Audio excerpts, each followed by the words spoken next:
ఇప్పుడు జగన్మోహన్ రెడ్డి గారు ప్రభుత్వంలో కట్టినటువంటి బిల్డింగ్కి సంబంధించింది మనం ఎస్ఎఫ్టీ ఎంతకయింది, ఇప్పుడు చంద్రబాబు నాయుడు గారి ప్రభుత్వంలో ఎస్ఎఫ్టీకి ఎంత అవుతుందో చూస్తే మనకు దోపిడీ అనేది క్లియర్గా చంద్రబాబు నాయుడు గారి ప్రభుత్వం ఎంత దోపిడీ చేస్తుందో అర్థమైంది. ఇక్కడ సచివాలయంలో కొత్తగా కట్టేటటువంటి సచివాలయంలో అద్దాలు పెట్టడానికే 10,000 కోట్లు అంట. అవును, అదే 10,000 కోట్లు ఉంటే 17 మెడికల్ కాలేజీలు పూర్తవుతాయి కదా. అవును కదా. ఇక్కడ సచివాలయం 10,000 పెట్టి కడుతున్నారు, అద్దాలకు 2,500 కోట్లు. ఆ సచివాలయంకి అయ్యే కాస్ట్తో మొత్తం 19-20 మెడికల్ కాలేజీలు కట్టచ్చు.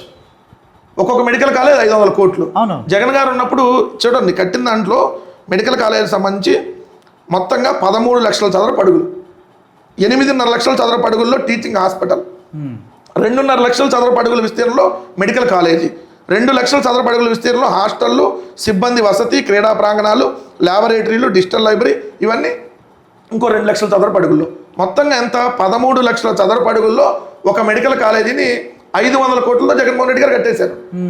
వీళ్ళేమో అద్దాలకు 2,500 కోట్లు అంటున్నారు. అదే 2,500 కోట్లు పెడితే మీరు అన్నట్టుగా 5 మెడికల్ కాలేజీలు పూర్తి అవుతాయి కదా. 5 5 మెడికల్ కాలేజీలు పూర్తి అవుతాయి కదా. ఏం లేదంటే దుబారా చేయాలి, దుబారా ముసుగులో దోపిడీ చేయాలి. సో దోచుకో పంచుకో తినుకో.